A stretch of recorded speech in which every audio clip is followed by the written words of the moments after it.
ዛሬ የምናየው ኢየሱስ ክርስቶስ በምድራዊ ህይወቱ ማን ነው የሚለው ነው።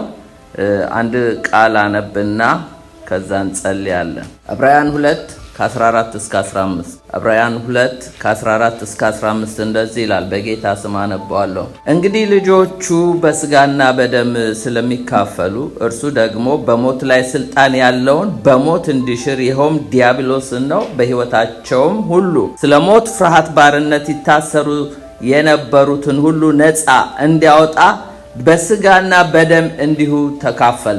የስብከቴ ርዕስ በስጋና በደም እንዲሁ ተካፈለ። እስቲ በሉት፣ በስጋና በደም እንዲሁ ተካፈለ። አሜን። ጌታው እናመሰግናለን። ና እንልህም በመካከላችን አለ። የቃልን ፍቺ አብራለን። እነሆ ጌታው እኔ ስናገር በመንፈስ እንድናገር እርዳኝ። ሬማ የሆነ ቃል ለእያንዳንዱ ሰው ይምጣለት። ጌታው የቃልን ፍቺ አብራልን። እነሆ ማስተዋልን ስጠን። የማይወሰድብን እንደ መህልቅ በነፍሳችን ውስጥ እነሆ ተቀርቅሮ የሚቀር ቃል ስጠን። ዘመናትን የሚያሻግረን በህይወታችን ዘመን ሁሉ የምንጓዝበትን ቃል ተናገረን። በኢየሱስ ስም አሜን። በስጋና በደም እንዲሁ ተካፈለ። ማን? ኢየሱስ። እዚህ ጋር 3 ነገሮች ይናገራል። በስጋና በደም እንዲሁ ተካፈለ። ለምንድነው ኢየሱስ በስጋና በደም እንዲሁ የተካፈለ? ለ3 ነገር ነው። እዚህ ጋር ከኮንቴክስቱ አንፃር ነው። ለብዙ ነገር ነው በርግጥ። እዚህ ጋር ግን ከኮንቴክስቱ አንፃር ስናየው እንግዲህ ልጆቹ በስጋና በደም ስለሚካፈሉ ኢየሱስ የሞተው ኢየሱስ የተሰቃየው ኢየሱስ ሆኖ የመጣው ለሰው እንጂ ለመላእክ አይደለም። ልጆቹ የወለዳቸው በክርስቶስ የተወለዱ ሁሉ በስጋና በደም የተካፈልን ስለሆንን ስጋና ደም ያለን ስለሆንን የግድኛን ሊመስል ተገብቶታል። ምክንያቱም እኛ ስለምንሞት አምላክ ስለማይሞት ስጋና ደም ካልሆነ ኢየሱስ ክርስቶስ መሞት ስለማይችል እንግዲህ ልጆቹ በስጋና በደም ስለሚካፈሉ አንደኛው። ሁለተኛው እርሱ ደግሞ በሞት ላይ ስልጣን ያለውን በሞት እንዲሽር ይኸውም ዲያብሎስን ነው ይላል። ዲያብሎስ ነፍሰ ገዳይ ነው። ከጥንትም ነፍሰ ገዳይ ነው፣ አራጅ ነው፣ ገዳይ ነው። ሌባው ሊሰርቅ ሊያርድ ሊገድል ይመጣል። እኔ ህይወት እንዲሆንላችሁ እንዲበዛላችሁ መጣው ብለዋል። ግን ይሄ ዲያብሎስ ኢየሱስ ሳይመጣ በፊት የሞትና የሲኦል ቁልፍ በእጁ ነበር። ስለዚህ ይህን ስልጣን ሊሽር ኢየሱስ ክርስቶስ የግድ በስጋና በደም ተካፈለ። እንዴት ነው የሚሽረው? እሱ ደግሞ በሞት ላይ ስልጣን ያለውን በሞት እንዲሽር ኢየሱስ ሞቶ ሲኦል ወርዶ ቁልፉን ተቀብሎ ነው። በሞቱ ሞትን ሽሮ፣ ሳይሞቱ ሲኦል መውረድ የለም።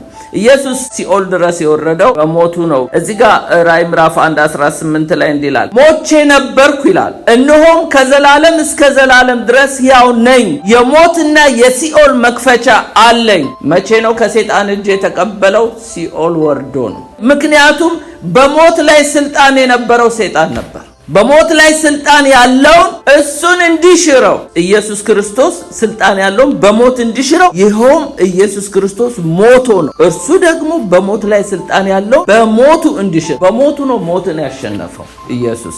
ስለዚህ አሁን አለ ኢየሱስ ክርስቶስ ለዮሐንስ ሲገለጥለት ሞቼ ነበርኩ፣ አሁን ግን ሕያው ነኝ ማለቱ። ከዘላለም እስከ ዘላለም ድረስ ሕያው ነኝ፣ የሞትና የሲኦል መክፈቻ በእጄ አለ ወይም ደግሞ መክፈቻ አለኝ ይላል። እንግዲህ ሁለተኛው በስጋ የተካፈለው እንዲሁ ለዚህ ነው። ሶስተኛው በሕይወታቸው ሁሉ ስለ ሞት ፍርሃት በባርነት ይታሰሩ የነበሩትን ሁሉ ነፃ ሊያወጣ። ባይዘዌ ወገኖቼ ሞት ፔናሊቲ ነው፣ ቅጣት ነው። ስለዚህ ሞት ፍርሃት አለ። ማንም ሰው ሊገረፍ ሲል ይፈራል አይደለ? መቼም ዱላ የማይፈራ ልጅ የለም። ሁላችንም ዱላ እንፈራለን። ለምን? ቅጣት ስለሆነ። ሞት ቅጣት ነው፣ ፔናሊቲ ነው። ይሄን በበላ ጊዜ ሞትን ትበውታለህ ለአዳም ተብሏል። በእርግጥም በሉ፣ ሞትም ሞቱ። ቅጣት ነው፣ ፔናሊቲ ነው። ስለዚህ ኢየሱስ ቅጣታችንን ሊወስድ ነው የመጣው። ቅጣት ስለሆነ ሞት በራሱ ብቻ መሞት ብቻ አይደለም፣ ፍርሃትም አለው። የሞት ፍርሃት የሚባል አሁን ድረስ ኢቭን ክርስቲያኖች ሞት ያስፈራቸዋል።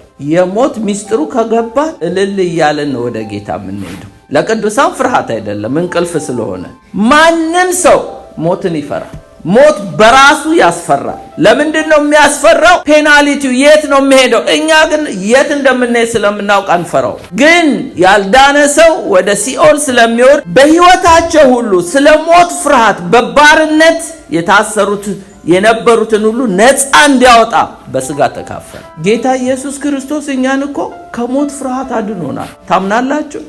ሞት የሚያስፈራችሁ ካለ ሰከንድ ተች ያስፈልግ። ጌታ ሆይ ንካኝ፣ ከሞት ፍርሃት አውጣኝ። ምክንያቱም ይላል እዚህ በሕይወታቸው ሁሉ ስለ ሞት ፍርሃት በባርነት የታሰሩ ይላል። ሞት ፍርሃት ካለ ባርነት ውስጥ ነው ያለነው፣ ታስረናል። ቅዱሳን ሞትን በእልልታ ነው የሚቀበሉት።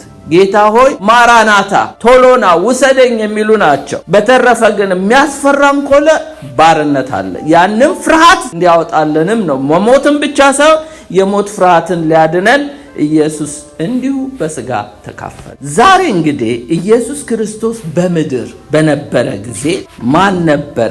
the humanity of the son of God የክርስቶስን በስጋ መምጣት ነው የምንመለከተው። ኢየሱስ በስጋ ወደ ምድር ሲመጣ የወረዳቸው 7 ስቴፖች አሉ። እየወረደ እንጂ የመጣው እየወጣ አይደለም። ምክንያቱም ከላይ ነው የሚመጣው። ከላይ የሚመጣ ከሁሉ በላይ ነው። የወረዳቸው ስቴፕን ያው ፊልጵስዩስ ላይ ጳውሎስ ለፊልጵስዩስ ቅዱሳን በጥሩ ሁኔታ አስቀምጦላቸዋል።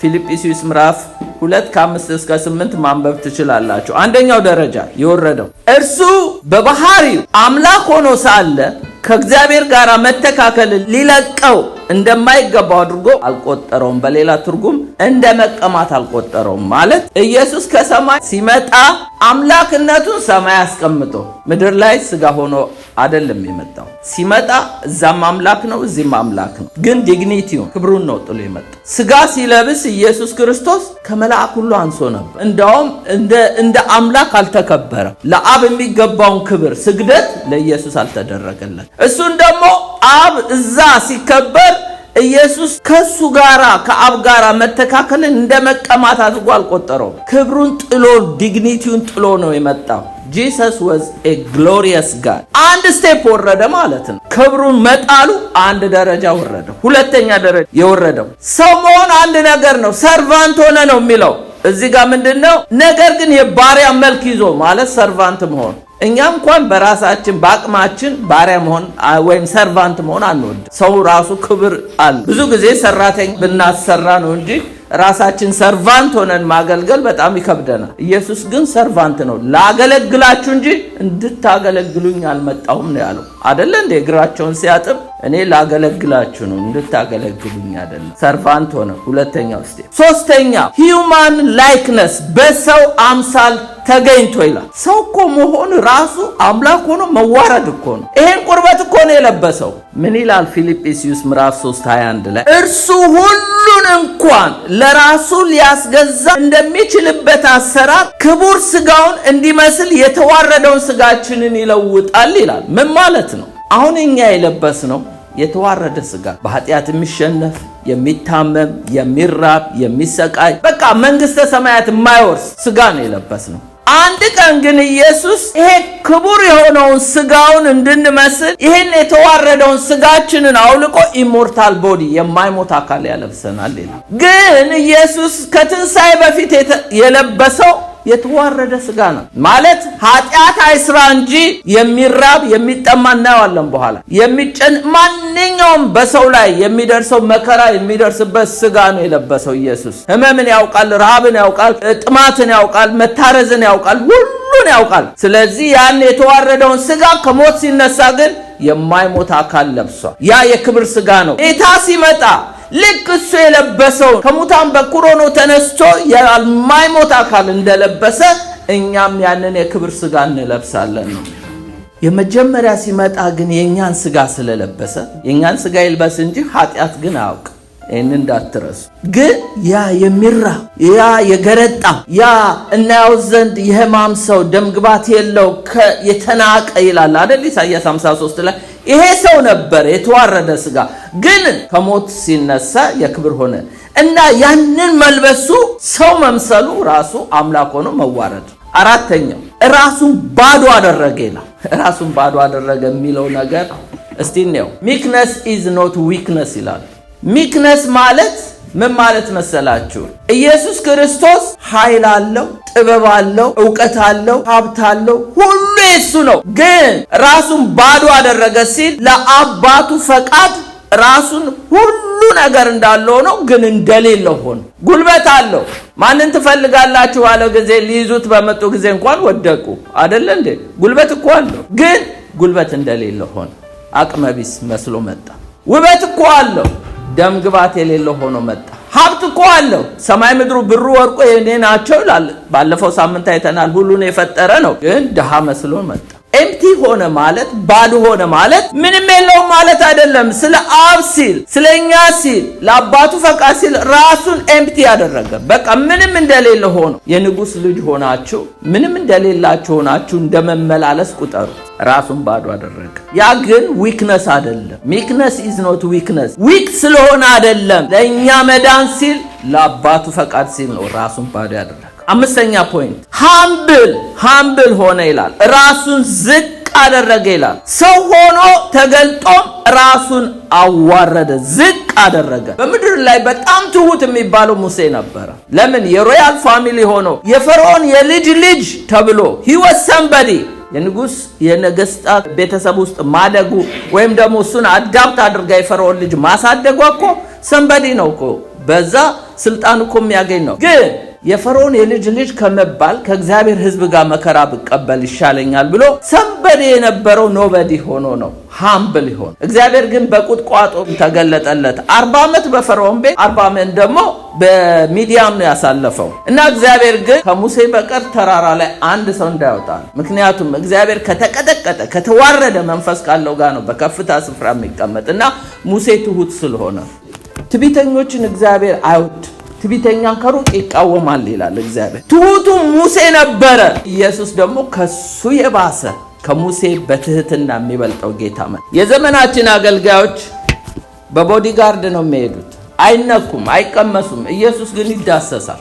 12 ዓመት ደም የሚፈሳል ዳሰሰችው። ለምጻም ሰዎች እኮ መንካት መርከስ ነው። ከበሽታው መተላለፍ አልፎ መርከስ ነው፣ ዲፋይል ያደርጋል። ግን ኢየሱስ ለምጻሙን ነክቶ ነው የፈወሰው። አያችሁ ምን ያህል ሃምብል እንደሆነ ኢየሱስ። ማንም ይነካዋል፣ ማንም ያጋፋዋል። ራሱን ዝቅ አድርጎ የደቀ መዛሙርቶችን እግር ያጠበ ነው። ይሄ መውረድ ነው። አምስተኛው ፖይንት ነው። ስድስተኛው ሞተ። አያችሁ ኢየሱስ ክርስቶስ ሞተ ሲባል ብዙ ሰዎች እንደማንም ሰው ይቆጥሩታል። ኖ የኢየሱስ ሞት ስለ ኃጢአተኞች ነው። እኔና እናንተ ብንሞት ልክ ያ የተሰቀለው ሰው በመስቀል ላይ ሆኖ እኛማ ኃጢአተኞች ነን ይገባናል ማለት፣ ኢየሱስ ግን አይገባው። ለምንድነው የማይገባው? የኃጢአት ደሞዝ ምንድነው? ሞት ነው። ኢየሱስ ኃጢአት አያውቅም። እንዴት ሞተ ታዲያ? የእያንዳንዳችን ቅጣት ነው እኮ የተሸከመው። ያ ሰብስቲቲዩት ሆኖ ነው፣ ወይም ደግሞ እኛን ሪፕሌስ አድርጎ ተክቶን ነው። ያ ማለት ሳክሪፊሻል ዴዝ ይባላል። ያ ነው አቶንመንት ማለት፣ እኛን ከቨር ለማድረግ ኢየሱስ ክርስቶስ እኛን በደሙ ለመሸፈን በእግዚአብሔር በአብ ዘንድ ሊያቀርበን ኢየሱስ ስለኛ ኃጢአት ሞተ። ይሄ ሁሉ አይገባውም። የመጨረሻ የወረደው ደረጃ ያውም የመስቀል ሞት ይላል። እስከ ሞት ድረስ የታዘዘ ሆነ። ሰባተኛው ደረጃ ይወረደ። አይሁዶች ዘንድ በመስቀል ላይ የሚሞት ሰው የተረገመ ሰው ነው። የተረገመ ሰው ብቻ ነው የሚሞት። ሮማውያን ደግሞ የራሳቸውን ዜጋ አንገቱን ይሰይፋሉ እንጂ አይሰቅሉት። ዜግነት የሌለውን ግን ጳውሎስ አሁን አንገቱን የተሰየፈው። ሌሎቹ ሐዋርያቶች ግን በምንድነው በተለይ ሮማውያን የገደሏቸው? እነሱ በመስቀል ላይ ነው። ለምን? የሮማውያን ፔናልቲ ቅጣት በመስቀል ላይ ነው። ኢየሱስ አይሁዳዊ ስለሆነ በመስቀል ላይ ነው የተሰቀለ። ለአይሁድ ደግሞ በመስቀል ላይ መሞት የተረገመ ሰው ነው የሚሞተው። እርግማናችንን ሁሉ ሊወስድ። ለምን? ከኤደን ገነት ሲባረሩ ተረግመው ነው አይደለ? አዳምና ሔዋን ተረግመው ነው፣ እባቡ ተረግመው ነው የወጣው። ይህንን ሁሉ እርግማን ሊወስድልን ስለኛ ተረገመ። ይህንን ሁሉ ደረጃ ወርዶ ነው ስጋ የለበሰው። ፍጹም ሰው ከኃጢአት በቀር በነገር ሁሉ የተፈተነ ሰው ሆነ። ኢየሱስ ታዲያ ሲመጣ ኖርማል ሰው ሆኖ ነው የመጣ ማለት በፕሮሰስ ነው ያለፈው። በአንድ ቀን እንዲህ ሙሉ ሰው ሆኖ አልመጣም። ከመወለድ 9 ወር ከመረገዝ ነው። እንደ ማንም ሰው ነው የመጣ። የኢየሱስ አመጣጥ he had a normal human birth፣ እንደ ሰው የተወለደ ነው። ግን ልዩ የሚያደርገውን 4 ነገሮች ልንገራችሁ። አንደኛ በመንፈስ ቅዱስ መጸነሱን ልዩ ያደርጋል። ማንም ሰው በመንፈስ ቅዱስ ተጸንሶ አልተወለደም። ሁላችን በመንፈስ ቅዱስ ዳግም እንወለድ እንጂ በማህፀን በስጋ ማርያም የወለደችው ከመንፈስ ቅዱስ ነው፣ ከወንድ ፈቃድ አይደለም። ይሄ ልዩ ያደርገዋል። ሁለተኛ ከድንግል መወለዱ ልዩ ያደርገዋል። ሶስተኛ በበረት መወለዱ። ለምንድን ነው በበረት የተወለደው ብላችሁ አስባችሁ አታውቁ? ማለት ብዙ ጊዜ እኛ በበረት የተወለደው ማደሪያ ስላጡ ነው። ለእግዚአብሔር ግን ሲግኒፊካንት አለ። በእኔ መረዳት በጌት ነው የሚወለደው፣ በረት ውስጥ ነው አይደል? ስለኛ ሲል እንደ በግ ከመታረዱ በፊት እንደ በግ ነው የተወለደው በበረት። ይሄ ራሱ ምን ያህል ራሱን ሃምብል አድርጎ የመጣ አምላካችን ሆኖ ሳለ ሰው እንኳን የማይወለድበት የከብቶች በረት ውስጥ ነው የተወለደው። ይህ በበረት የተወለደ እንደ በግ የተወለደ ጌታ ነው። እንደ በግ የታረደልን። ሰማይ ዛሬ ለታረደው በግ የሚዘምረው ዝም ብሎ እንዳይመስላችሁ። ኢየሱስ ክርስቶስ በበረት ተወልዶ በሸላቾች ፊት ዝም እንደሚል በግ ታረደልን። ሌላው ልዩ የሚያደርገው መወለዱ፣ እንደተወለደ ደግሞ ወደ ግብፅ ተሰደደ። ሄሮድስ በሰማ ጊዜ መወለዱን ተቆጣ።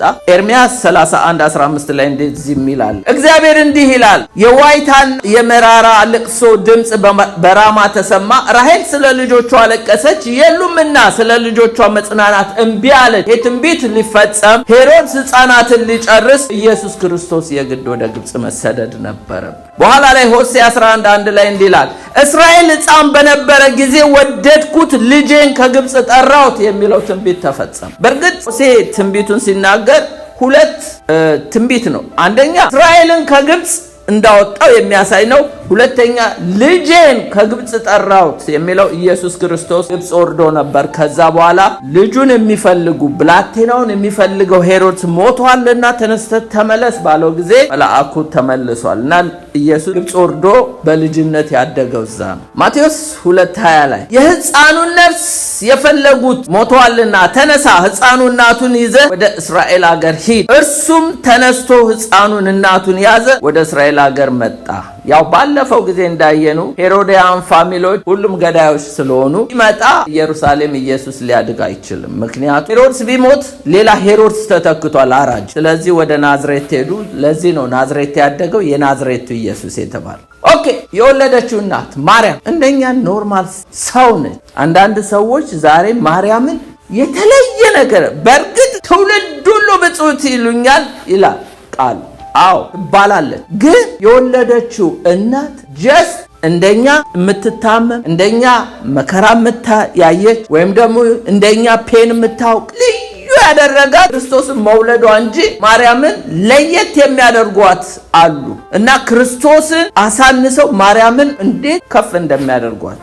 ማርያም ኢየሱስን በመውለዷ ብፅዕት ነች፣ ከሴቶች ሁሉ የተባረከች ነች፣ ትውልድ ሁሉ ያመሰግናሉ። ግን ኖርማል ሰው ነች። ማርያም ከሰው የተለየች አይደለች። ኢሳይያስ 7:14 ላይ እንደዚህ ይላል፣ ስለዚህ ጌታ ራሱ ምልክት ይሰጣቸዋል፣ እነሆ ድንግል ትጸንሳለች፣ ወንድ ልጅ ትወልዳለች፣ ስሙን አማኑኤል ብላ ትጠራዋለች የሚል ትንቢት ተነግሮ ነበር ስለ ጌታ ልደት። ማቴዎስ 1:25 ላይ ስንመለከት ታዲያ ድንግሏ እስከምትወልድ ድረስ ዮሴፍ እጮኛ ቢሆንም አላወቃትም ነበር ይላል። ማቴዎስ 1:25 እንዲህ ይላል፣ የበኩር ልጇን እስክትወልድ ድረስ አላወቃትም፣ ስሙንም ኢየሱስ አለው ይላል። አላወቃትም። ምንም አይነት ግንኙነት የላቸውም። እጮኛ ሆና ነበረ። እሷ የምትወልደው ከመንፈስ ቅዱስ ነው እንጂ ከስጋና ደም። እያንዳንዳችን ከስጋና ከደም ነው የተወለድነው። አባትና እናት አለ። ከስጋ የተወለደ ደግሞ ስጋ። እሱ ግን ኢየሱስ ከድንግል ማርያም ነው የተወለደው። ድንግል ማርያም ግን እግዚአብሔር መርጧታል። ማህፀኗ ላይ ኢየሱስ ሊያድር መርጧታል እና ይህችን ሴት ታዲያ ድንግል ትጸንሳለች ብሏል ኢሳይያስ። ጌታ የተናገረው ትንቢት ተፈጸመ ወይ ብንል ገላትያ 4:4 ላይ እንዲህ ይላል፣ ነገር ግን የዘመኑ ፍጻሜ በደረሰ ጊዜ እግዚአብሔር ከሴት የተወለደውን ከሕግ በታች የተወለደውን ልጁን ላከ። ባይዘው ኢየሱስ ክርስቶስ በስጋ ሳይመጣም በፊት የእግዚአብሔር ልጅ ነበር። የእግዚአብሔር ልጅ ነው። ጋድ ሰን ነው። አምላክ ነው። አዎ። ስለዚህ ይሄ የእግዚአብሔር ልጅ ግን ወደ ምድር ለመምጣት የግድ መወለድ ነበረበት። ማለት እንዲህ አድጎ ሙሉ ሰው ሆኖ አይደለም ኢየሱስ የመጣው፣ ተወልዶ ነው። ታዲያ ይህ ትንቢት የተፈጸመው በማቴዎስ 1:18 ላይ ኢየሱስ ክርስቶስ ልደት እንዲህ ነበር። እናቱ ማርያም ለዮሴፍ በታጨች ጊዜ ሳይገናኙ ይላል፣ ሳይገናኙ ከመንፈስ ቅዱስ ጸንሳ ተገኘች ይላል። አያችሁ እጮኛዋ ዮሴፍም ጻድቅ ሆኖ ሊገልጣ ስላልወደደ በስውር ሊተዋት አሰበ። ለምን? እንደኛ እሷን ሊያሳጣት አልፈለገም። ድንጋይ የሚያስወግር ነው። እሷ ግን ሪስኪውን ወስዳ ነው እና ገብርኤል በነገራት ጊዜ ይሄ ራሱ የሚያስመሰግናት ነው እና ከመንፈስ ቅዱስ ጸንሳ ተገኘች። ስለዚህ ኢየሱስ ክርስቶስ ከመንፈስ ቅዱስ ነው የተወለደው። ሉቃስ 2:7 ላይ የበኩር ልጇን ወለደች፣ በመጠቅለያም ጠቀለለችው፣ በእንግዶች ማደሪያ ስፍራ ስላልነበረ በግርግም አስተኛችው። የበኩር ልጇን ነው የወለደችው ከመንፈስ ቅዱስ። ማርያም ታዲያ የበኩር ልጇን ከወለደች በኋላ ዮሴፍ አወቃት ወይ ወይም ደግሞ ሌላ ልጆች ወለደች ወይ ለሚለው መልሱ ማቴዎስ 2:54 እስከ 57 ወደ ገዛ ሀገሩ መጥቶ እስኪገረሙ ድረስ በምኩራባቸው ያስተምራቸው ነበር። እንዲህም አሉ፣ ይህን ጥበብ ተአምራት ከወዴት አገኘው? ይህ ጸራቢው ልጅ አይደለም? ዮሴፍ ልጅ አይደለም ወይ እያሉት ነው። እናቱስ ማርያም የምትባል አይደለም ችምን እያሉ ነው ስለ ማርያም። ወንድሞቹ ስሙ እንግዲህ ያዕቆብ፣ ዮሳ፣ ስምዖን፣ ይሁዳ አይደሉምን? እህቶቹስ ሁሉ በእኛ ዘንድ አይደሉምን? ኦርቶዶክሶች እችን ምን ይላሉ? ወንድሞቹ የሚለውን ደቀ መዛሙርቶች ናቸው። ኢየሱስ ክርስቶስን የበኩር ልጇን እስከምትወልድ ድረስ ነው ዮሴፍ ያላወቃት እንጂ ማርያም ከዮሴፍ የወለደቻቸው 4 ወንዶች እዚህ ተዘርዝረዋል። ሌሎችም እህቶች እንዳሉ ራሳቸው ፈሪሳውያን ተናግረዋል። እንዳውም ምን ይላሉ? ያዕቆብ የተባለው የያዕቆብን መልእክት የጻፈልን ነው። ይሁዳ የተባለው የይሁዳን መልእክት የጻፈልን ነው ሁለቱ። ስለዚህ ኢየሱስ ክርስቶስ የሥጋ ወንድሞች አሉ። ምክንያቱም ለእግዚአብሔር ቢገትን ሰን ነው። ምክንያቱም ቴዎሎጂካሊ ባዮሎጂካሊ ደግሞ ስንመለከተው በአባት ሳይሆን በእናት የሚገናኙ ወንድሞች አሉ። የሚገርማችሁ አብዛኞቹ በተለይ ወንድሞቹ የሥጋ ወንድሞቹ የዳኑት ከትንሣኤ በኋላ ነው። ያዕቆብ በተለይ የዳነው ከትንሣኤ በኋላ ነው። እስከ ትንሣኤ ድረስ ኢየሱስ ክርስቶስን አያምኑትም ነበር። ኦኬ፣ ይህንን አለፍኩት። ኢየሱስ ሰው ሆነ ወይም ሰው ሆኖ መጣ ተወልዶ። ብዙ ጊዜ የሚመስለን ብዙ ሰዎች የሚያስቡት ምንድነው? አምላክ የሰው ቁርበት የለበሰ አድርገው ነው የሚስሉ። አይደለም። ሰው ሆነ ሲል ኢየሱስ የሰው አካል አለው፣ የሰው መንፈስ አለው፣ የሰው ነፍስ አለው። በእርግጥ ቃል ሥጋ ሆነ የሚለው ተዋህዶ ነው። አምላክና ሰው ተዋህደዋል። ተዋህዶ የሚለው አምላክ ቃል ሥጋ ሆነ የሚለው ተዋህደዋል። ግን አምላክ ፍጹም ሰው ነው ስንል እኛ ሰዎች መንፈስ አለን፣ ነፍስ አለን፣ ሥጋ አለን። ኢየሱስ መንፈስ፣ ነፍስ፣ ሥጋ እንዳለው እግዚአብሔር ቃል ላሳያል። ቃል ሥጋ ሆነ ጸጋና እውነት ተሞልቶ በእኛ አደረ የሚለው ቃል ሥጋ መሆኑን ያሳያል። ቅድም ደግሞ በመግቢያ ላይ ያነበብኩት ጥቅስ እንደዚህ ይላል፣ በሥጋና በደም እንዲሁ ተካፈለ የሚለው ኢየሱስ ቦዲ ሥጋ አለው እንደኛ የሚታመም የሚራብ የሚጠማ አካል አለ። ነፍስ አለ ኢየሱስ። ማቴዎስ 26:38 ላይ ነፍሴ እስከ ሞት ድረስ እጅግ አዘነች ይላል። ጌተሰማኒ ሲጸልይ ወደ ጎልጎታ ሊሄድ ሲል ነፍሱ ታዝን ነበር። ሌላው ስፒሪታል የሰው መንፈስ። መንፈስ ስላችሁ መንፈስ ቅዱስን አይደለም፣ ወይም ደግሞ መለኮት የሆነውን ኢየሱስን አይደለም፣ የሰው መንፈስ ነው። ምን ይላል እዚህ ላይ? ሉቃስ 23:46 ላይ ኢየሱስ በጎልጎታ ላይ ተሰቅሎ በመስቀል ላይ ኢየሱስም በታላቅ ድምፅ ጮኸ፣ አባት ሆይ መንፈሴን በእጅህ እሰጣለሁ አለ። ይህም ብሎ ሞተ ይላል። ብዙ መጽሐፍ ቅዱሶችን ሄዳችሁ ተመልከቱ። የድሮ ትርጉም አማርኛ ነፍሴን እሰጣለሁ ነው የሚል። አዲሱን ትርጉሞችን የእንግሊዝኛ ቨርሽኖችን ስትመለከቱ መንፈሴን እሰጣለሁ ነው የሚል። አዎ መንፈሱም ታወከም ይላል። ስለዚህ ኢየሱስ ክርስቶስ የዳይኮቶመስ እና የትራይኮቶመስ ቲዮሪ ተከታዮች አሉ። ዳይኮቶመስ ቲዮሪ ተከታዮች ምን ይላሉ? ሰው ፊዚካል ቦዲ አለው፣ መንፈስ ወይም ደግሞ ነፍስ አለ። ነፍስ ማለት መንፈስ ነው፣ መንፈስ ማለት ነፍስ ነው። ኢንተርቼንጀብል ነው፣ ተለዋዋጭ ነው ይላል። ትራይኮቶመስ ቲዮሪ ተከታይ ግን እኔም ራሴ ያንን ነው ማምነው። ሰው መንፈስ፣ ነፍስ፣ ሥጋ ነው ያለው።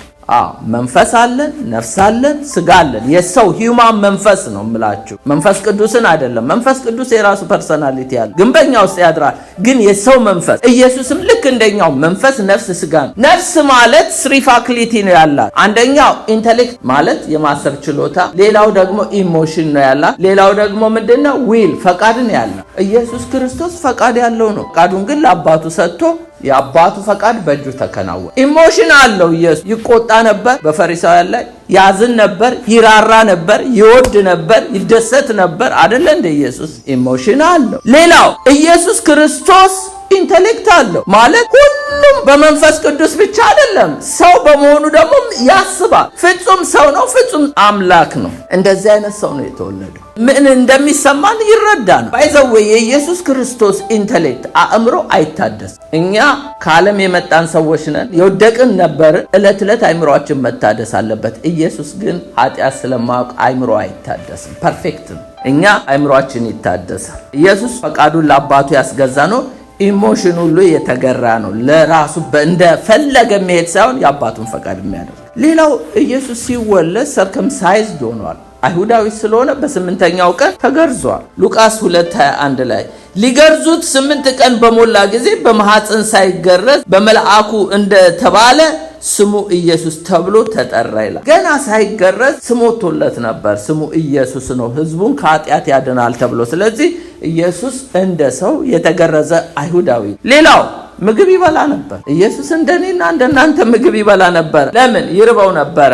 40 ቀን 40 ሌሊት ከጦመ በኋላ ተራበ ይላል ማቴዎስ 4:2 ላይ። ሉቃስ 15:2 ላይ ፈሪሳውያን ምን አሉት? ጻፎች ምን አሉት? ይህ ኃጢአተኞችን ይቀበላል ከነርሱ ጋር ይበላል ብለው እርስ በርሳቸው አንጎራጎሩ ይላል። ኢየሱስ ከኃጢአተኞችም ጋር ምግብ የሚበላ ኖርማል ሰው ነው። ባይዘዌ ኢየሱስ ከመሞቱ በፊት ብቻ ሳይሆን ከሞት ተነስቶም ምግብ በልቷል ከትንሣኤ በኋላ። ሉቃስ 24:42 ላይ እነርሱም ይላል ኢየሱስ ተነስቶ በተዘጋ ቤት ከገባ በኋላ እነርሱም ከደስታ የተነሳ ገና ስላላመኑ ሊደነቁ ሳሉ በዚህ አንዳች የሚበላ አላችሁን አላቸው። እነርሱም ከተጠበሰ ዓሣ 1 ቁራሽም ከማር ወለላ ሰጡት። ተቀብሎም በፊታቸው በላ። መቼ? ከትንሣኤ በኋላ። ኢየሱስ ክርስቶስ ይህ ደካማ መስሎ ሜክ ሹር እንዲሆኑ ነው። አያችሁ፣ አጥንቱ መንፈስ ጎስት እንዳልሆነ ከሞት የተነሳው ሥጋ የለበሰው አምላክ የማይሞት አካል ለብሶ እንደተነሳ ወደፊት ታዲያ እኛስ የማይሞተውን አካል ለብሰን እንበላለን እንጠጣለን ለምትሉ እሱን ስንለብስ ያኔ እናውቃለን። አሁን ምን እንደምንመስል አናውቀው፣ ግን ጌታን እንደምንመስል እናውቃለን። ሌላው ዮሐንስ 21 ላይ ተመልከቱ 9:13 ድረስ ኢየሱስም ኑ ምሳ ብሉ አላቸው። ሌሊቱ ሙሉ ሲደክሙ ውለው ከዛ ኢየሱስ ክርስቶስ ምግብ አዘጋጅቶላቸው ከደቀ መዛሙርቶቹ ጋር እንደበላ ነው። ሌላው ኢየሱስ ተጠምቷል፣ ጠጥቷል። ምን ይላል ዮሐንስ 19:20 ላይ ከዚህ በኋላ ኢየሱስ አሁን ሁሉ እንደተፈጸመ አውቆ የመጽሐፍቱ ቃል ይፈጸም ዘንድ ተጠማሁ አለ። ኢየሱስ ጥማትን ያውቃል። የሰማርያዊቷን ሴት ውሃ ጠጪም ብሏታል። ኢየሱስ ጥማት ያውቃል።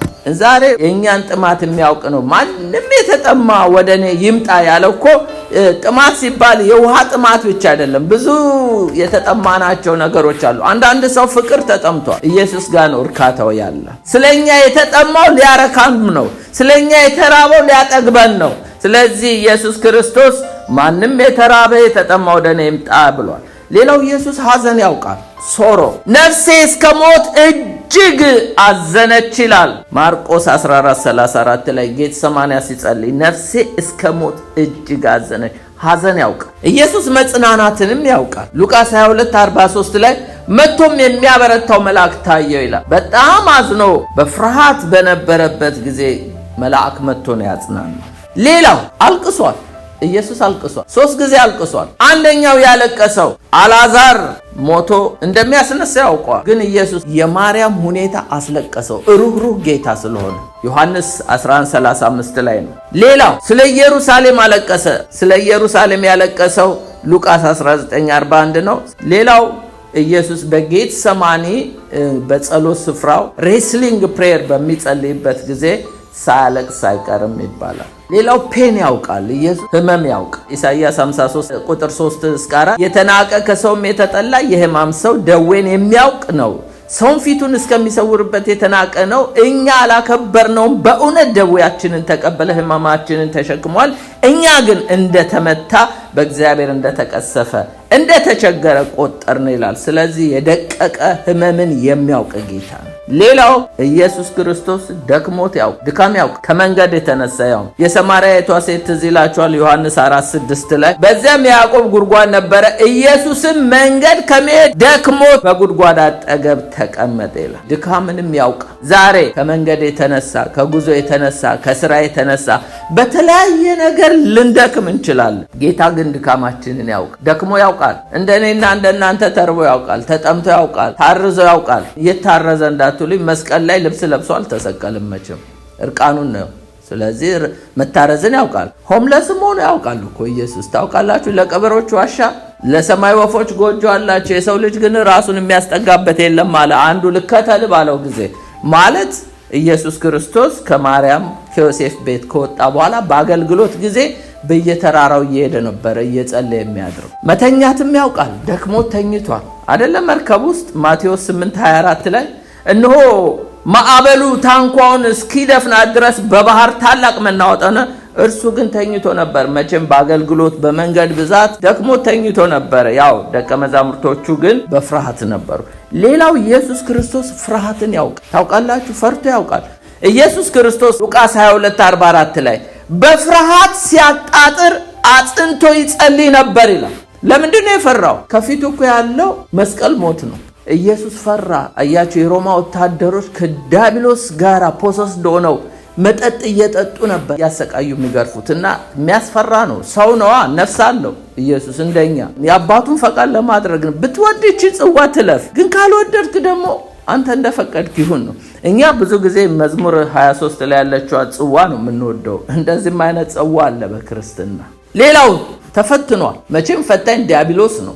ኢየሱስ በክፉ ነው የተፈተነው፣ በሰይጣን ወድቀ ስገድልኝ እኮ ማለት ለቃልቻ ለአጋንንት ለሰይጣን መስገድ ማለት ነው።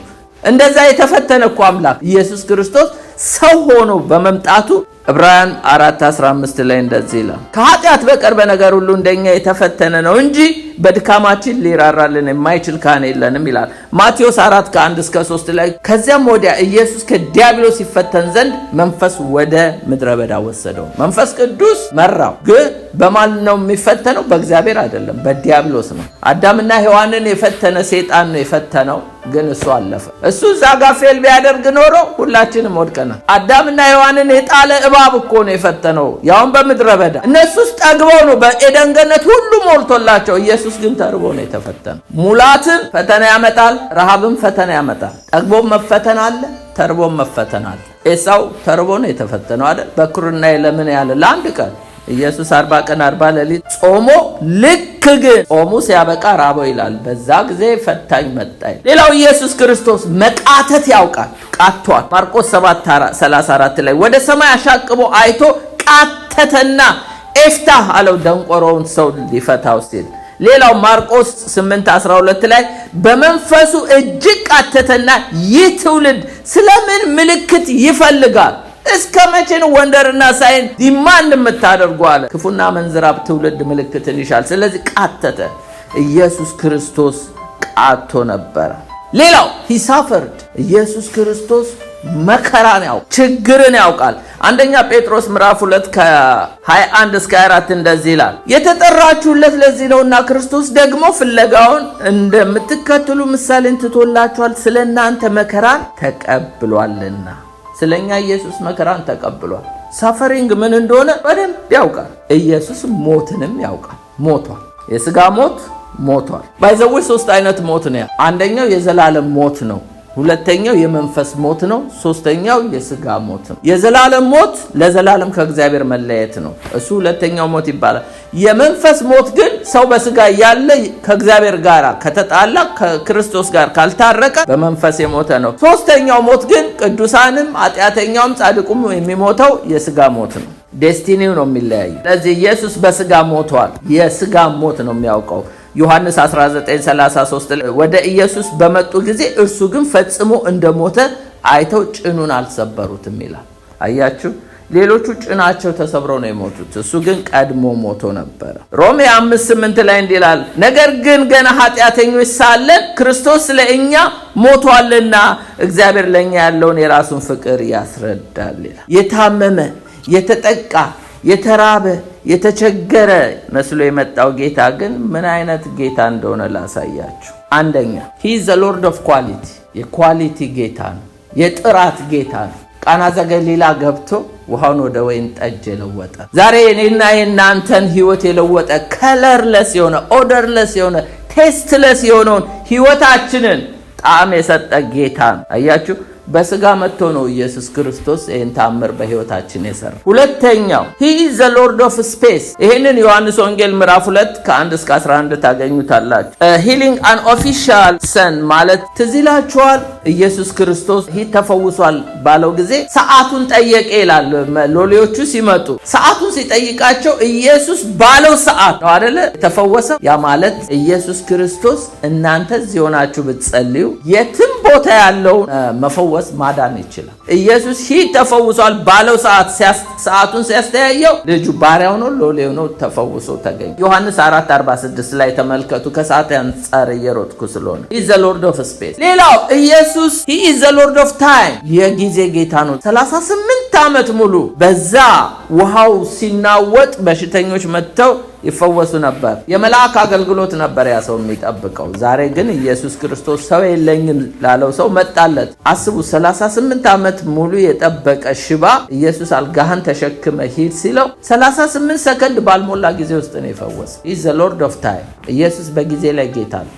እኛ ነን እንኮ ትዕግስት የሌለ በእኛ አይነት ሲስተም በእኛ አይነት ሜትድ እንዲመጣልን እንፈልጋለን። እዚህ ይላችኋል ሂድ እዛ ጆርዳን ወንዝ ውስጥ ብቅ ጠልቅ በል ባለው ጊዜ ንዕማን ኤልሳ ምንድን ነው ያለው? አባባና ፈርፋ በአገሬ ንጹህ ወንዝ እያለ እዚህ እድፋም ዮርዳኖስ ወንዝ ግባት ማለት በእኔ ሜትድ ና ነው ነገሩ። በእኔ ሜትድ ፈውስ እጅህን ጭነ ወይም ምናምን ነው።